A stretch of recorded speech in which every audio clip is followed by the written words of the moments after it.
नमस्कार। NCERT economics की इस सीरीज में मैं दुष्यंत सिंह एक बार फिर से आप सभी लोगों का बहुत बहुत स्वागत करता हूं और आशा करता हूं आप सभी अच्छे होंगे। इसके साथ साथ आपकी पढ़ाई लिखाई भी बहुत ही बढ़िया तरीके से चल रही होगी। क्लास 10th एनसीईआरटी इकोनॉमिक्स का यह चौथा पार्ट है। आज हम बात करने वाले हैं वैश्वीकरण और भारतीय अर्थव्यवस्था के बारे में, यानी ग्लोबलाइजेशन एंड इंडियन इकोनॉमी। ये आज का हमारा टॉपिक है और ये टॉपिक इतना इम्पॉर्टेंट है कि अगर आप यूपीपीसीएस की तैयारी कर रहे हैं और आपने अगर यूपीपीसीएस के प्रीवियस ईयर मेंस के पेपर देखे हैं तो ये क्वेश्चन कई बार पूछा गया है, या हम इस तरीके से भी कह सकते हैं कि इस टॉपिक से कई बार क्वेश्चंस पूछे गए हैं। ग्लोबलाइजेशन एक बहुत ही इंपॉर्टेंट टॉपिक है जिसके बेसिक्स को समझना आपके लिए बहुत जरूरी है।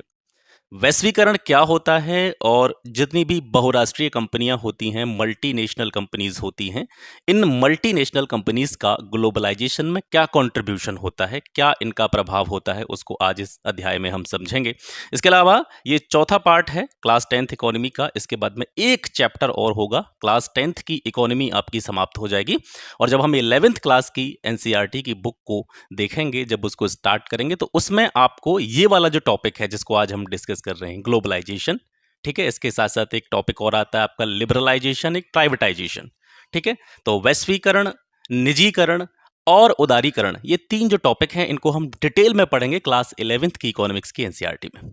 तो बिल्कुल भी इसको नज़रअंदाज नहीं करना है, बहुत अच्छा टॉपिक है, खास करके मेंस पर्सपेक्टिव से। तो बड़ी अच्छी तरीके से इसको और बिल्कुल सामान्य शब्दों में समझते हुए यहाँ से आगे बढ़ेंगे। तो सबसे पहले हम बात करते हैं बहुराष्ट्रीय कंपनियों के बारे में। मल्टीनेशनल कंपनीज इनको कहा जाता है। इनको संक्षेप में कभी कभी हम क्या बोल देते हैं, एमएनसी। जैसे आपने ये टर्म काफ़ी बार सुना होगा कि वो व्यक्ति किस में काम करता है, एक बहुत बड़ी एमएनसी में काम करता है, मल्टीनेशनल कंपनी में काम करता है। तो जो एमएनसी टर्म यूज़ किया जाता है वो इन्हीं बहुराष्ट्रीय कंपनियों के संदर्भ में यूज़ किया जाता है। अब बात करते हैं कि बहुराष्ट्रीय कंपनियां या मल्टीनेशनल कंपनीज होती क्या हैं। ऐसी कंपनीज या ऐसी इकाइयां जो एक से अधिक देशों में प्रोडक्शन पर क्या करती हैं, नियंत्रण करती हैं, या एक से अधिक देशों में उत्पादन पर उनका क्या होता है, स्वामित्व होता है, वे कंपनियां बहुराष्ट्रीय कंपनियां कहलाती हैं। ये जो बहुराष्ट्रीय कंपनियां होती हैं ये वस्तुओं और सेवाओं का जो प्रोडक्शन होता है उसे वर्ल्ड लेवल पर करती हैं, विश्व स्तर पर उनका उत्पादन करती हैं। ऐसा नहीं है कि कोई बहुराष्ट्रीय कंपनी है, कोई मल्टीनेशनल कंपनी है, वो एक ही देश में वस्तु और सेवाओं का क्या कर रही है, उत्पादन कर रही है। ये क्या करती हैं कि जो मल्टीनेशनल कंपनी होती हैं इनकी जो भी अंतिम प्रोडक्ट होता है, जो भी लास्ट वाला इनका प्रोडक्ट होता है जिसको ये बना रही हैं, उसके प्रोडक्ट के अंतिम रूप से बनने में जितने भी अलग अलग प्रोसेस होते हैं वो अलग अलग कंट्रीज में फैले होते हैं, ठीक है। तो उत्पादन प्रक्रिया जो होती है मल्टीनेशनल कंपनीज की, उसका अलग अलग देशों में क्या होता है, विभाजन होता है। जैसे कुछ मल्टीनेशनल कंपनीज के नाम आपको यहाँ पर दिखाई दे रहे होंगे, Nokia, Coca Cola, Pepsi, Honda, Nike, इन सभी कंपनियों के नाम आपने कहीं ना कहीं देखे होंगे और इनके जो भी प्रोडक्ट हैं, इनके जो भी उत्पाद हैं, उनको आप अपने दैनिक जीवन में यूज़ भी करते होंगे। तो जैसे नोकिया की बात करें, ठीक है, या पेप्सी की बात करें या नाइकी की बात करें, तो नाइकी के जैसे आप जूते पहनते हैं, टी शर्ट पहनते हैं, खास करके स्पोर्ट्स से जुड़ी हुई जो चीज़ें होती हैं वो नाइकी प्रोड्यूस करता है।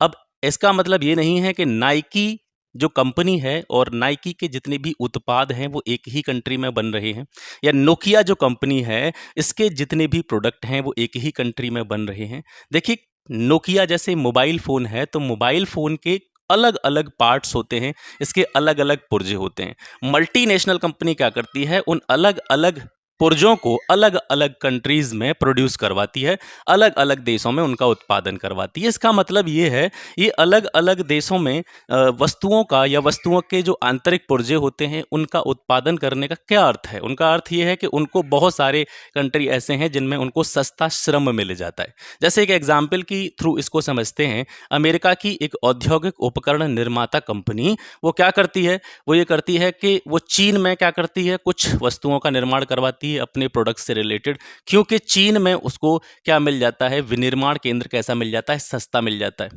ठीक है। और क्योंकि अमेरिका की औद्योगिक उपकरण निर्माता कंपनी है, तो अमेरिका से सटे हुए जो क्षेत्र हैं, जैसे मैक्सिको हो गया, पूर्वी यूरोप हो गया, ये जो क्षेत्र हैं ये अमेरिका के बाज़ारों से निकट हैं, तो इनका जो व्यापार होता है या व्यापार की जो इकाइयाँ होती हैं इन क्षेत्रों में भी फैली हुई होती हैं। इसके अलावा इसके कुछ काम जो होते हैं वो भारत में भी होते हैं, क्योंकि भारत में जो स्किल्ड इंजीनियर होते हैं या जो ग्राहक सेवा या कॉल सेंटर से जुड़ी हुई चीज़ें होती हैं वो बड़े कम दामों में इंडिया में मिल जाती हैं। जैसे आपने देखा होगा, मैक्सिमम जो अच्छे इंजीनियर हैं इंडिया के, उनको भारत में काम नहीं मिल पाता है, या काम नहीं मिल पाने का कारण ये भी है कि उनको एक अच्छा पैसा या अच्छा पैकेज इंडिया में नहीं मिल पाता है। इस वजह से जो बेस्ट इंजीनियर हैं वो बाहर जाकर ही काम करते हैं, बाहर के देशों में जाकर ही काम करते हैं। तो जो भी मल्टीनेशनल कंपनी होती है या जो भी बहुराष्ट्रीय कंपनी होती है, वो अपने प्रोडक्ट के निर्माण में, यानी उनका जो लास्ट प्रोडक्ट होता है, अंतिम उत्पाद होता है, उस अंतिम उत्पाद को बनाने में जितनी भी चीज़ों की अलग अलग रूप से आवश्यकता होती है, उनको अलग अलग देशों में प्रोड्यूस करवाती है। और इस अलग अलग देशों में प्रोड्यूस करवाने के पीछे उसका कारण होता है कि जो कंपनी की पूरी लागत होती है किसी भी प्रोडक्ट को बनाने में, उसमें लगभग 50 से 60% की क्या हो जाती है, सेविंग हो जाती है, बचत हो जाती है। क्योंकि यही काम, चाहे विनिर्माण से जुड़े हुए काम है, चाहे इंजीनियरों से सेवा लेने का काम हो गया, या ग्राहक सेवा से जुड़े हुए काम हो गए, अगर इनको बहुराष्ट्रीय कंपनियां जिस देश की हैं, जिस भी डेवलप्ड कंट्री से वो बिलोंग करती हैं, जिस भी विकसित देश से वो संबंध रखती हैं, अगर वहीं पर ही सारे कामों को अगर वो करवाएगी, तो कहीं ना कहीं यहाँ पर जो, यानी चीन और भारत जैसे देशों में जहाँ के श्रम बाहुल्य है और सबसे ज़्यादा कार्यशील जनसंख्या इन देशों में पाई जाती है, इनकी अपेक्षा उनको अपने देश में ज़्यादा पैसा इनके लिए खर्च करना पड़ेगा। ठीक है, तो इनका जो ढांचा होता है वो अलग अलग देशों में फैला हुआ होता है। आगे देखते हैं, मल्टीनेशनल कंपनीज की जो उत्पादन इकाई होती हैं, प्रोडक्शन यूनिट्स होती हैं, उनको स्थापित करने के लिए आदर्श दशाएं क्या क्या होती हैं। मतलब कोई भी मल्टीनेशनल कंपनी अपनी उत्पादन इकाई को, प्रोडक्शन यूनिट को कहाँ पर स्थापित करना पसंद करेगी। सबसे पहली चीज़, उस स्थान पर ये उनको स्थापित करना पसंद करेगी जहाँ बाजार से निकटता हो। ठीक है, और सबसे इम्पॉर्टेंट चीज़ ये है कि उनको कम लागत पर क्या मिल जाए, श्रम मिल जाए, लेबर मिल जाए, चाहे वो कुशल हो, अकुशल हो, स्किल्ड हो, नॉन स्किल्ड हो। ठीक है, तो बाजार से निकटता एक इम्पॉर्टेंट कारक है, फैक्टर है यहाँ पे। इसके अलावा कम लागत पर कुशल अकुशल श्रम की उपलब्धि या उपलब्धता उनको मिल जाए, ये भी उसके लिए एक आदर्श दशा के रूप में जानी जाती है। इसके अलावा कोई भी बहुराष्ट्रीय कंपनी उस देश में अपनी प्रोडक्शन यूनिट को स्थापित करना पसंद करेगी जहाँ की गवर्नमेंट जो है वो व्यापारिक नीतियों में क्या रखती है, लचीलापन रखती है। यानी बहुत ज़्यादा टैक्सेस उनके ऊपर नहीं थोपे जाते हैं, तब टैक्सेस की जो कह सकते हैं मात्रा होती है वो कम होती है। तो ऐसे देशों में कोई भी एमएनसी जो है अपनी प्रोडक्शन यूनिट स्थापित करना पसंद करेगी। इसके बाद में एक टर्म आता है आपका इन्वेस्टमेंट, जिसको हम कहते हैं निवेश। निवेश क्या होता है कि जो भी परिसंपत्तियां होती हैं, जैसे भूमि हो गई, ठीक है, लैंड, भवन हो गया यानी बिल्डिंग, ठीक है, मशीनरी हो गई, इसके अलावा अन्य जो भी उपकरण होते हैं उनको खरीदने में जो पैसा खर्च किया जाता है, जो मुद्रा खर्च की जाती है, उसको हम व्यापारिक दृष्टि से क्या बोलते हैं, इन्वेस्टमेंट कहते हैं, निवेश कहते हैं। ये निवेश के साथ में एक टर्म और आता है फॉरेन इन्वेस्टमेंट, विदेशी निवेश। विदेशी निवेश जनरली क्या होता है, कोई भी मल्टीनेशनल कंपनी जब किसी अन्य देश में किसी भी चीज़ में क्या करती है, पैसा खर्च करती है, पैसे को इन्वेस्ट करती है, तो उसको विदेशी निवेश कहा जाता है। बहुराष्ट्रीय कंपनियों के इन्वेस्टमेंट का सबसे आम रास्ता क्या है कि जो भी लोकल कंपनीज होती हैं उनको वो खरीदने का काम करती है, और उसके बाद में उन लोकल कंपनीज की मदद से अपने प्रोडक्शन को क्या करती है, ग्रोथ देने का काम करती है, उत्पादन का प्रसार करने का काम करती है। आगे बढ़ते हैं, उदाहरण के लिए अमेरिकी एमएनसी यानी अमेरिका की एक मल्टीनेशनल कंपनी है जिसका नाम है कारगिल फूड्स। ठीक है, कारगिल फूड्स जो है, इसके द्वारा हमारे देश की स्वदेशी कंपनी थी परख फूड्स। परख फूड्स को जो है कारगिल फूड्स ने खरीद लिया था, और उसके थ्रू क्या किया है, बहुत कह सकते हैं बड़ी मात्रा में अपने प्रोडक्शन का क्या किया है, प्रसार किया है, उत्पादन का प्रसार किया है। अब जो मल्टीनेशनल कंपनी है या बहुराष्ट्रीय कंपनी है, ये अपने उत्पादन का नियंत्रण किस तरीके से करती हैं, इस फ्लो चार्ट की मदद से आप आसानी से समझ पाएंगे। देखिए, कोई भी मल्टीनेशनल कंपनी है, कोई भी बहुराष्ट्रीय कंपनी है, वो क्या करेगी जनरली, जो भी प्रोडक्ट वो तैयार कर रही है या जिस प्रोडक्ट के लिए भी वो जानी जाती है, वो उसको खुद तैयार न करके क्या करती है, उस प्रोडक्ट के लिए जो छोटे छोटे प्रोड्यूसर होते हैं, छोटे छोटे जो उत्पादक होते हैं, उनको ऑर्डर देने का काम करती है। क्योंकि यहाँ पर वह उन उत्पादों को क्या करती है, बहुत कम पैसे में जो है तैयार करवा सकती है। क्योंकि बहुत सारे ऐसे देश हैं, जैसे स्पेशली बात की जाए चाइना, इंडिया, जो ऐसे देश हैं यहाँ पर श्रम बाहुल्य है, कार्यशील जनसंख्या की संख्या ज़्यादा है। तो यहाँ पर जो छोटे छोटे प्रोड्यूसर्स होते हैं, छोटे छोटे उत्पादक होते हैं, मल्टीनेशनल कंपनियाँ अपने जिस उत्पाद के लिए जानी जाती हैं, अपने जिस प्रोडक्ट के लिए जानी जाती हैं, उस प्रोडक्ट को बनाने का ऑर्डर उन छोटे छोटे उत्पादकों को देती हैं। अब बहुत सारे छोटे छोटे उत्पादकों को जब इन प्रोडक्ट्स को तैयार करने का ऑर्डर मिलता है, तो जो प्रोडक्शन होता है सर, वो बड़े पैमाने पर होने लगता है, बहुत बड़ी मात्रा में यहाँ पर प्रोडक्शन होता है। और जब वो प्रोडक्शन हो जाता है, जब एमएनसी इन छोटे छोटे उत्पादकों से अपने प्रोडक्ट्स को तैयार करवा लेती है, तो उसके बाद में इसका काम सिर्फ ये रह जाता है कि जो भी प्रोडक्ट बन के तैयार हुआ है, उस पर ये अपना क्या लगा देगी, टैग लगा देगी, अपना ब्रांड का नाम लगा देगी, और एमएनसी अपने ब्रांड नेम से इन चीज़ों का क्या करने लग जाएगी, सेल करने लग जाएगी, बिक्री करने लग जाएगी। तो ये इनका एक ढांचा होता है। कोई भी मल्टीनेशनल कंपनी जो है, अब जैसे आप नोकिया का फ़ोन खरीदते हैं, तो नोकिया भारत की कंपनी तो नहीं है। तो इसका मतलब ये नहीं है कि नोकिया का जो मोबाइल फ़ोन आप यूज़ कर रहे हैं, जिसको आप उपयोग कर रहे हैं, वो डायरेक्ट विदेश से बन करके आ रहा है। नहीं, उसका जो प्रोडक्शन हो रहा है ना, वो इंडिया में ही हो रहा है। ठीक है, क्योंकि बांट रखा है अपने पूरे प्रोडक्शन ढांचे को, जो मल्टीनेशनल कंपनी है, इन्होंने बांट रखा है। सैमसंग का जो फ़ोन है, सैमसंग का फ़ोन जो आप यूज़ कर रहे हैं, तो सैमसंग का फ़ोन, ऐसी बात नहीं है कि आपके हाथ में जो आ रहा है तो डायरेक्ट बन के विदेश से आ रहा है, ऐसा नहीं है।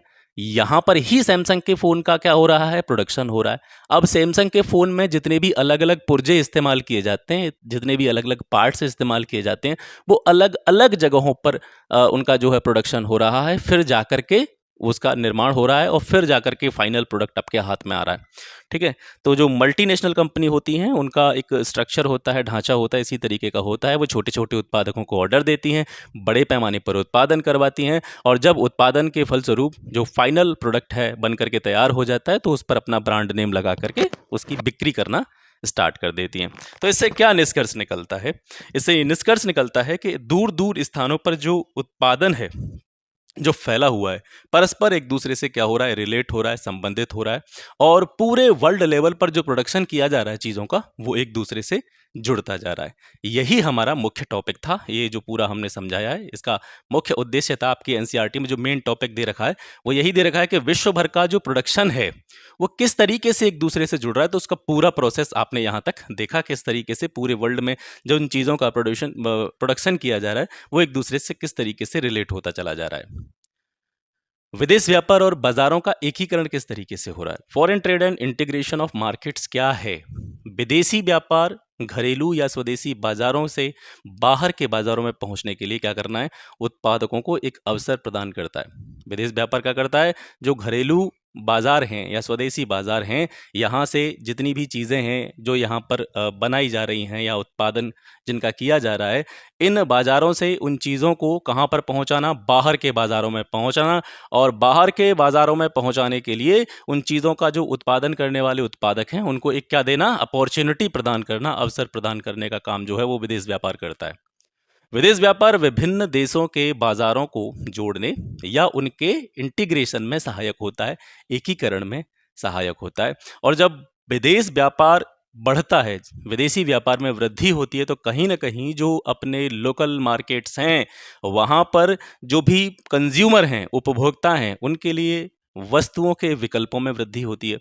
जैसे आपने देखा होगा, एक बहुत सिंपल सा एग्जाम्पल है कि आज से कुछ समय पहले ज़्यादातर चीज़ें, जैसे कि दीपावली का ही एक एग्जाम्पल लेते हैं, तो दीपावली पर जब, क्योंकि प्रकाश का पर्व है, तो ज़्यादातर आपने देखा होगा, जब आप अपने चाइल्डहुड में होंगे, बचपन में होंगे, तो ज़्यादातर चीज़ें जो प्रकाश उत्पन्न करने के लिए करी जाती थी, वो क्या कहा जाता था? या तो वो दीपक में तेल का इस्तेमाल करके रोशनी करी जाती थी, मोमबत्तियों का यूज़ किया जाता था। लेकिन धीरे धीरे क्या हुआ कि ये जो कह सकते हैं मार्केट की पकड़ थी, ये चाइना के मार्केट ने कर ली। अब चाइना के मार्केट ने जब इस बाज़ार को समझा, इंडियन मार्केट को समझा, तो उसने बहुत कम कीमत पर बहुत सारी लाइट्स वगैरह, आपने देखी होंगी चाइना वगैरह की लाइट्स बाज़ारों में जो झालर वगैरह टंगी हुई आपको दिखाई देती हैं, उनका प्रोडक्शन उसने करना स्टार्ट किया। तो एक तरफ जहां मिट्टी के जो दीपक थे, ठीक है, तो वो देखने में तो अच्छे लगते हैं, लेकिन कहीं न कहीं उनमें मेहनत ज़्यादा है और उनका जो उत्पादन है वो एक बहुत बड़े लेवल पर नहीं होता है। लोकल लेवल पर जो भी छोटे-छोटे काम करने वाले लोग होते हैं, उनके द्वारा ही ये बनाए जाते हैं और उनकी लागत भी थोड़ी-सी ज़्यादा हो जाती है, मेहनत भी ज़्यादा लगती है उसमें। तो उनका स्थान धीरे-धीरे किसने ले लिया? चाइना की जो आर्टिफ़िशियल चीज़ें थीं, ठीक है, जो लाइटिंग वगैरह की चीज़ें थी, उसने धीरे-धीरे इंडियन मार्केट पर कब्ज़ा कर लिया। तो लोग जो बाज़ार में चीज़ें खरीदने जा रहे हैं, तो एक तरफ मान करके चलिए उनको ₹10 में 1 दीपक मिल रहा है, ठीक है? और ₹50 में वो 5 दीपक लेकर के आ रहे हैं। उधर क्या हो रहा है, सेकंड ऑप्शन उनके लिए मार्केट में ये है कि ₹50 में उनको बहुत सारी रंग-बिरंगी लाइटों वाली एक झालर मिल गई मार्केट में। तो जनरली क्या होगा, आदमी बोलेगा यार ₹50 में 5 दीपक लेके जाऊँगा, इससे बेटर है कि मैं ₹50 में ये वाली जो लाइटिंग वाली जो झालर है, ये खरीद लेता हूँ। तो कहीं न कहीं जो कंज़्यूमर्स हैं, उनके लिए बाज़ार में वस्तुओं के जो ऑप्शंस हैं, वस्तुओं को खरीदने के जो विकल्प हैं, उनमें वृद्धि होती है और ये किसके कारण संभव हो पाता है? फॉरेन ट्रेड के कारण, ठीक है? इंटीग्रेशन ऑफ मार्केट्स के कारण। तो धीरे-धीरे जो अलग-अलग देशों के मार्केट्स हैं, उनका एकीकरण हो रहा है। हालाँकि आप चाइना नहीं जा रहे हैं, चाइना का कोई व्यक्ति यहाँ नहीं आ रहा है, लेकिन जो प्रोडक्शन हो रहा है अलग-अलग कंट्रीज़ में, वो एक देश से दूसरे देश में उसका आदान-प्रदान हो रहा है और इसी वजह से कंज्यूमर्स के लिए मार्केट में वस्तुओं के विकल्प में वृद्धि हो रही है। अब बात करते हैं जो हमारा मेन टॉपिक था, ग्लोबलाइजेशन, वैश्वीकरण। विभिन्न देशों के बीच में जब आपस में संबंध प्रगाढ़ होते हैं और धीरे धीरे मार्केट्स का एकीकरण होता है, इंटीग्रेशन होता है तेजी से, इस प्रोसेस को वैश्वीकरण का नाम दे दिया जाता है, ग्लोबलाइजेशन का नाम दे दिया जाता है। और वैश्वीकरण को आगे बढ़ाने में या वैश्वीकरण की इस प्रक्रिया में जो सबसे बड़ा कंट्रीब्यूशन रहा है, वो रहा है मल्टीनेशनल कंपनीज का, बहुराष्ट्रीय कंपनियों का। बहुराष्ट्रीय कंपनियों की वैश्वीकरण के विकास में बहुत अच्छी भूमिका यहाँ पर देखी जाती है। अधिक सेवाओं और वस्तुओं, निवेश और प्रौद्योगिकी का आदान प्रदान किसके कारण हो पाया है? इन्हीं बहुराष्ट्रीय कंपनियों की स्थापना के कारण हो पाया है। और जब एक देश से दूसरे देश में सेवाओं का आदान प्रदान होता है, वस्तुओं का आदान प्रदान होता है, इन्वेस्टमेंट, हमारी कंट्री किसी दूसरे कंट्री में इन्वेस्ट कर रही है किसी भी उद्योग में, या दूसरी कंट्री की कोई भी कंपनी हमारे देश में अलग अलग छोटी छोटी कंपनियों में इन्वेस्ट कर रही है, टेक्नोलॉजी का आदान प्रदान हो रहा है, तो यही एक तरह से क्या है? वैश्वीकरण है। वैश्वीकरण को संभव बनाने वाले कारक कौन से ऐसे फैक्टर हैं जिन्होंने ग्लोबलाइजेशन को बल प्रदान किया? तो सबसे पहला इसका कारण माना जा सकता है परिवहन प्रौद्योगिकी में उन्नति, यानी जो ट्रांसपोर्ट टेक्नोलॉजी में जो ग्रोथ हुई है हर देश में, वो वैश्वीकरण को संभव बनाने वाले प्रमुख कारकों में से एक मानी जा सकती है। क्योंकि जब तक ट्रांसपोर्ट का विकास नहीं हुआ, जब तक परिवहन प्रौद्योगिकी में उन्नति नहीं हुई थी, तब तक जो वैश्विक मार्केट हैं, वैश्विक बाजार हैं, वो एक दूसरे से इतनी ज्यादा मात्रा में जुड़े नहीं थे। क्योंकि परिवहन प्रौद्योगिकी में उन्नति से क्या हुआ? जो लंबी दूरी तक वस्तुओं को पहुंचाने का जो प्रोसेस था, ठीक है, वो आसान हो गया। लंबी दूरी तक वस्तुओं की तीव्रतर आपूर्ति किसके कारण संभव हो पाई? परिवहन प्रौद्योगिकी में उन्नति के कारण। इसके साथ साथ सूचना प्रौद्योगिकी में विकास हुआ, संचार प्रौद्योगिकी का विकास हुआ, कंप्यूटर आए, इंटरनेट आया, मोबाइल फोन आए, ईमेल आए, प्रिंटिंग प्रेसेस का विकास हुआ। तो ये इसने कहीं ना कहीं अलग अलग देशों को एक दूसरे से कनेक्ट करने का काम किया, ठीक है। तो वैश्वीकरण को संभव बनाने वाले प्रमुख कारकों में हम मान सकते हैं परिवहन प्रौद्योगिकी का विकास, इसके साथ साथ में सूचना और संचार प्रौद्योगिकी का विकास। नेक्स्ट टॉपिक है विदेश व्यापार और विदेशी निवेश का उदारीकरण, liberalisation of foreign trade and investment. तो ये जो उदारीकरण है, ये क्या होता है? लिबरलाइजेशन क्या है? 11th क्लास की एनसीईआरटी जब पढ़ेंगे आप इकोनॉमिक्स की, तब आपको इस टॉपिक को और ज्यादा विस्तार से पढ़ने का अवसर मिलेगा। सरकार द्वारा जो अवरोध होते हैं, बैरियर्स होते हैं, प्रतिबंध होते हैं, उनको हटाने या कम करने की जो प्रक्रिया होती है, उसको बोलते हैं हम लिबरलाइजेशन। तो जब प्रतिबंधों को हटाने की बात की जा रही है, अवरोधों को हटाने या कम करने की बात की जा रही है, तो यहां पर एक टर्म को समझना बहुत जरूरी हो जाता है, और वो है व्यापार अवरोधक, ट्रेड बैरियर। ये व्यापार अवरोधक क्या होता है? सरकारों द्वारा विदेशी व्यापार में वृद्धि करना, कटौती करना या नियमन के लिए जब अलग अलग प्रयोग किए जाते हैं, एक्सपेरिमेंट किए जाते हैं, तो उनको हम व्यापार अवरोधक कहते हैं। जैसे मान करके चलिए कोई भी देश है और उस देश को क्या करना है, जितनी भी चीजें वो बाहर के देशों से अपने देश में मंगा रहा है, आयात कर रहा है, उसमें कमी करनी है अगर किसी भी कंट्री को, तो वो क्या करेगी, जो भी चीज़ें बाहर से खरीदी जा रही हैं उन पर क्या लगा देगी, टैक्स लगा देगी, उनकी टैक्स की मात्रा में वृद्धि कर देगी। ठीक है, जब टैक्स ज़्यादा हो जाएगा तो विदेशी जो कंपनियां हैं या विदेशों से जो माल आ रहा है इंडिया में, जिसको आयात किया जा रहा है, खरीदा जा रहा है, उसकी मात्रा ऑलरेडी कम हो जाएगी। क्योंकि जब टैक्स ज़्यादा रहेगा तो जो व्यक्ति उन चीज़ों को प्रोड्यूस कर रहा है, उस सामान को कह सकते हैं उसका प्रोडक्शन कर रहा है, तो वो जब दूसरे देश में अपनी चीज़ को भेजेगा तो उस पर टैक्स ज़्यादा लगेगा, तो धीरे धीरे क्या होगा, उसको प्रॉफिट जो है वो कम मिलना कम हो जाएगा। जब टैक्स ज़्यादा देगा तो प्रॉफिट कम हो जाएगा, और प्रॉफिट कम हो जाएगा तो फिर वो उन चीज़ों को दूसरे देशों में भेजना कम कर देगा या बंद कर देगा। ठीक है, तो सरकारों द्वारा विदेशी व्यापार में अगर वृद्धि करनी होगी तो टैक्स को कम कर देगी, और कटौती करनी हो तो टैक्स को बढ़ा देगी। ठीक है, या उनको बैलेंस करने के लिए कम या ज़्यादा टैक्स को किया जा सकता है। तो सरकारें जब क्या करती हैं, विदेशी व्यापार में वृद्धि करती हैं, कटौती करती हैं, या उसको बैलेंस करने का काम करती हैं, तो उसके लिए जो करों में वृद्धि करना या करों में कटौती करना, ये व्यापार अवरोधक के रूप में जाना जाता है, ट्रेड बैरियर के रूप में जाना जाता है। अब थोड़ा सा हिस्ट्री में चलते हैं और समझते हैं कि किस तरीके से भारत में उद्योगों का उदय हुआ। जैसे 1950-60 के आसपास का समय था, तो भारत में वो कैसी सिचुएशन थी, उस टाइम पर बहुत ज़्यादा इंडस्ट्रीज़ नहीं थी। धीरे धीरे ये जो समय था 50-60 के बीच का, यहाँ पर धीरे धीरे भारत में उद्योगों का क्या हो रहा था, उदय हो रहा था। ठीक है, तो इस टाइम पर इंडिया ने क्या किया था कि जो भी फॉरेन ट्रेड था, विदेशी व्यापार था, या विदेशों से जो इन्वेस्टमेंट आ रहे थे, उन पर क्या लगा दिया था, बैन लगा दिया था, प्रतिबंध लगा दिया था।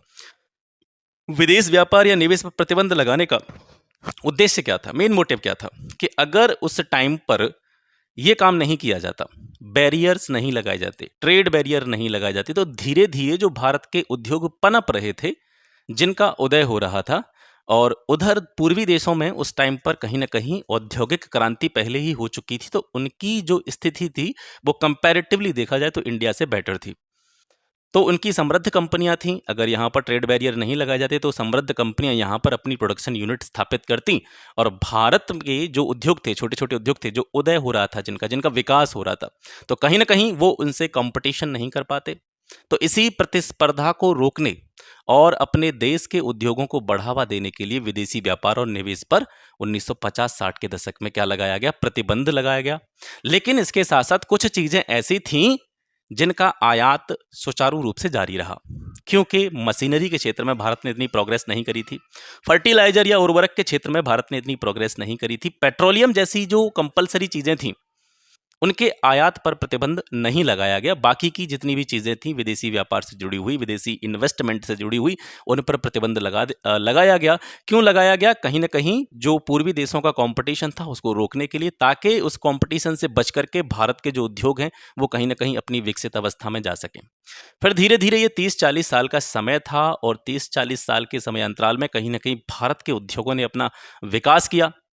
तो जब 1991 का समय आता है तो इसको हम बोलते हैं लिबरलाइजेशन का टाइम था, ये उदारीकरण का समय था, और भारत में जो आर्थिक सुधार यानी इकोनॉमिक रिफॉर्म्स आप पढ़ते हैं 11th क्लास की बुक में, आप डिटेल में इनके बारे में पढ़ेंगे, तो 1991 तक आते आते भारतीय उद्योगों की जो स्थिति थी वो धीरे धीरे बढ़िया हो चुकी थी, अच्छी स्थिति में वो आ चुके थे। तो फिर भारत सरकार को यह लगा कि अब व्यापारिक नीतियों में परिवर्तन करना जरूरी है, क्योंकि अब कहीं ना कहीं जो स्वदेशी उद्योग हैं या स्वदेशी कंपनियां हैं वो विदेशी कंपनियों से या विदेशी व्यापारिक इकाइयों से कंपटीशन करने के लिए तैयार हैं। तो इस वजह से क्या किया गया, व्यापारिक नीतियों में परिवर्तन किया गया, जो ट्रेड बैरियर्स थे वो हटाए गए, विदेशी व्यापार और विदेशी निवेश से अवरोध काफी हद तक कम हो गया, और विदेशी कंपनियां अपने यहाँ पर क्या कर सकती थी, कारखाने स्थापित कर सकती थी, क्योंकि जो बैरियर थे ना वो खत्म कर दिए थे। तो अब उनको परमिशन दे दी गई कि आओ अब यहाँ पर आप अपनी प्रोडक्शन यूनिट स्थापित करो, क्योंकि हमारे देश की जो कंपनियां हैं वो आपसे कंपटीशन के लिए तैयार हैं। इसी में एक नाम आता है वर्ल्ड ट्रेड ऑर्गेनाइजेशन का, विश्व व्यापार संगठन का। विश्व व्यापार संगठन एक ऐसा ऑर्गेनाइजेशन है जो इंटरनेशनल ट्रेड को उदार बनाने का काम करता है, लिबरल बनाने का काम करता है। अंतर्राष्ट्रीय व्यापार से संबंधित जितने भी नियम, कानून, विनियम होते हैं उनका निर्धारण करने का काम भी वर्ल्ड ट्रेड ऑर्गेनाइजेशन करता है, और इसके सदस्य देशों की संख्या है 164। हालांकि पिछली कुछ वीडियोस में मैंने आपको जो कि एनसीईआरटी से अलग हैं उसमें मैंने आपको जितने भी संगठन हैं, विश्व के प्रमुख संगठन ऑर्गेनाइजेशंस हैं, उनके बारे में मैंने आपको पहले ही बता रखा है। लेकिन वर्ल्ड ट्रेड ऑर्गेनाइजेशन के बारे में क्योंकि एनसीईआरटी में इतना दिया गया है तो मैंने इतना ही पढ़ाया है, क्योंकि इसमें मैं और भी ऐड ऑन कर सकता था, लेकिन कहीं ना कहीं मैं वही चीज़ आपको पढ़ा रहा हूँ जो एनसीईआरटी में दे रखी है, क्योंकि वर्ल्ड ट्रेड ऑर्गेनाइजेशन या इस तरीके के जितने भी संगठन हैं उनके बारे में एक बेसिक इन्फॉर्मेशन आपके पास होगी ही, और मैं यहाँ पर अपनी तरफ से कुछ अनावश्यक चीज़ें इसमें डालते रहूँगा, तो कहीं ना कहीं एनसीईआरटी का जो मूल भाव है वो कहीं ना कहीं कम हो जाएगा। तो एज इट इज़ जो एनसीईआरटी दे रही है उसी को मैं थोड़ा सा मॉडिफाई करके आपको पढ़ा रहा हूँ, ताकि आपको चीज़ों को समझने में दिक्कत ना हो। क्योंकि धीरे धीरे जैसे जैसे हम आगे बढ़ेंगे तो ऑटोमेटिक जितनी भी चीज़ें जिनके बारे में यहाँ पर कम इन्फॉर्मेशन मिल रही है उनके बारे में पर्याप्त जानकारी आगे की क्लासेस में आपको मिलने वाली है। व्यापार व्यवहारों में एक समस्या भी है। विकसित देश जो हैं वो क्या कर रहे हैं, अनुचित रूप से, गलत तरीके से अवरोधकों को बरकरार बनाए रखना चाहते हैं। इसके अलावा दूसरी तरफ क्या हो रहा है कि जो भी विकसित देश नहीं है, विकासशील कैटेगरी में आ रहे हैं, उन देशों के व्यापार अवरोधों को हटाने के लिए विवश कर रहे हैं। ठीक है, तो ये क्या है, व्यापार व्यवहारों में एक समस्या के रूप में देखा जा सकता है। भारत में ग्लोबलाइजेशन का क्या प्रभाव है, ये बहुत इंपॉर्टेंट टॉपिक है। ठीक है, जैसा कि मैं बता रहा था स्टार्टिंग में ही आपको कि ये जो वैश्वीकरण वाला टॉपिक है ना, ये मेंस के पर्सपेक्टिव से बहुत इंपॉर्टेंट है। आपसे पूछा जा सकता है कि भारत में वैश्वीकरण का प्रभाव क्या है, तो उसके लिए जो बेसिक जानकारी है, बेसिक इन्फॉर्मेशन है, आपको एनसीईआरटी से मिल जाएगी। बाकी आप जब एडवांस मोड में पहुंच जाएंगे आगे धीरे धीरे पढ़ते हुए, तो आप बहुत सारी चीज़ें इसके बारे में समझ चुके होंगे।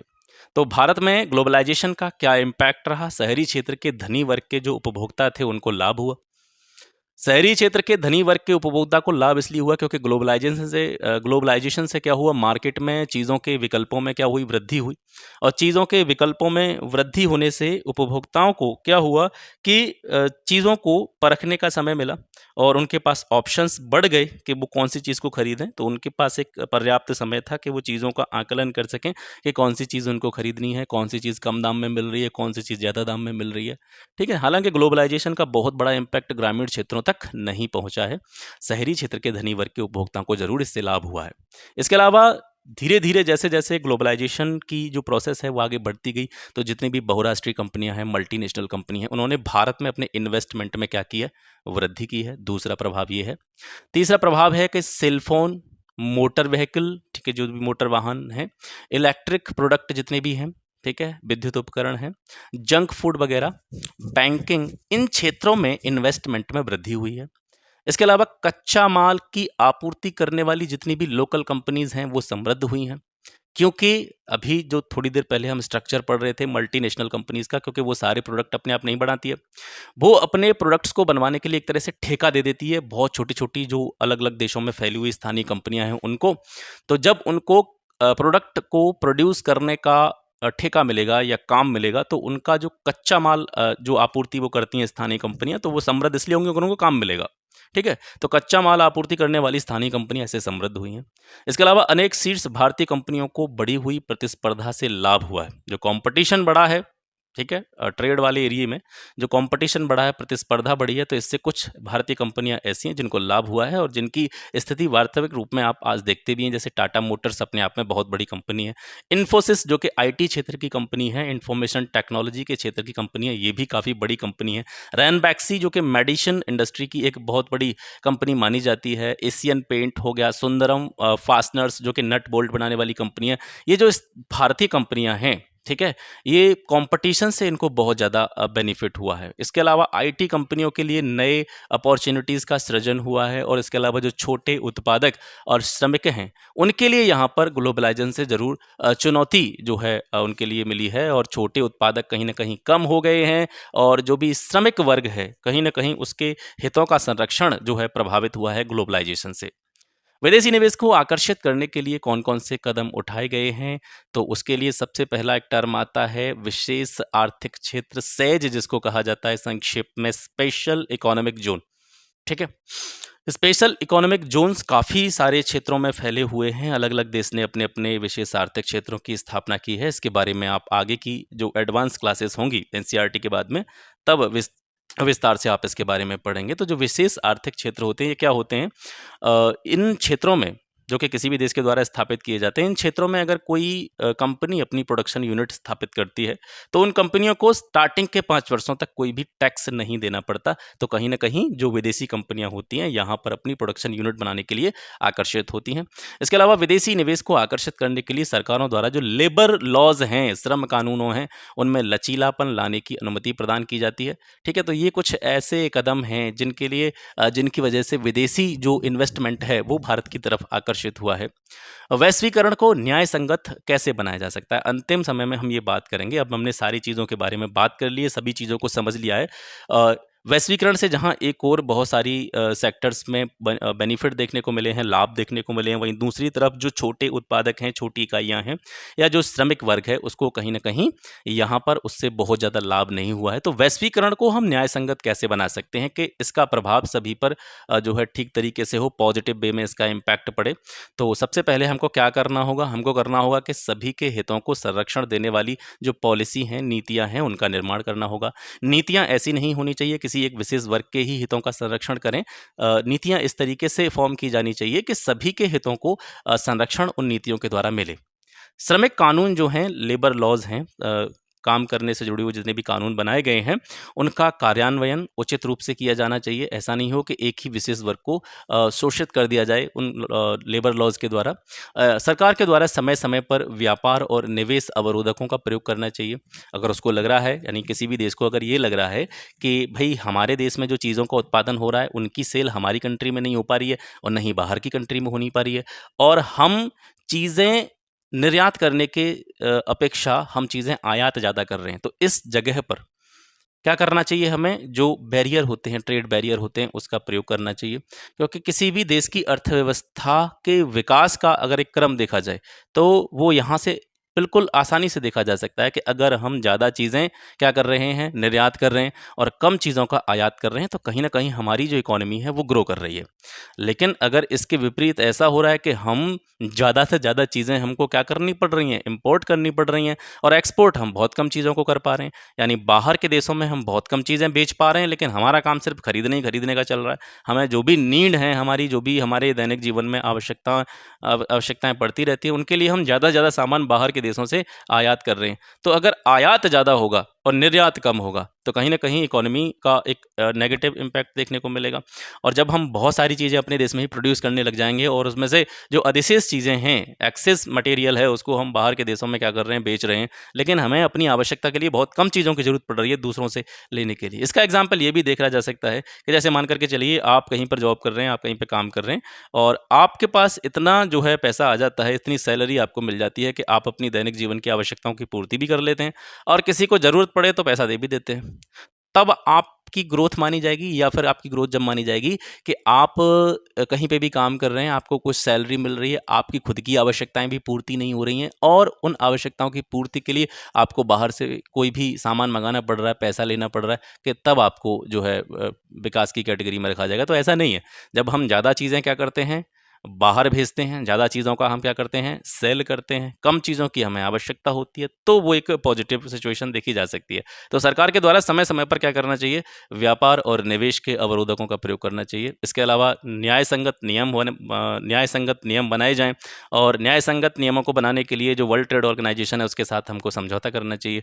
वर्ल्ड ट्रेड ऑर्गेनाइजेशन में जो वर्चस्व बना हुआ है विकसित देशों का, उसके विरुद्ध क्या करना चाहिए, जितने भी विकासशील देश हैं, जिनके हित जो हैं वो एक दूसरे से जुड़े हुए हैं, एक दूसरे के समान हैं, उन समान हितों वाले विकासशील देशों को WTO में जो विकसित देश हैं, उनके वर्चस्व के विरुद्ध एक साथ मिलकर के खड़े होने की आवश्यकता है। तभी हम वैश्वीकरण को न्याय संगत बना सकते हैं। आशा करता हूँ आज का क्लास आपको पसंद आया होगा। तो आज के लिए बस इतना ही। मिलते हैं आपसे फिर एक नेक्स्ट वीडियो में एक नए टॉपिक के साथ में। तब तक के लिए नमस्कार। जय हिंद।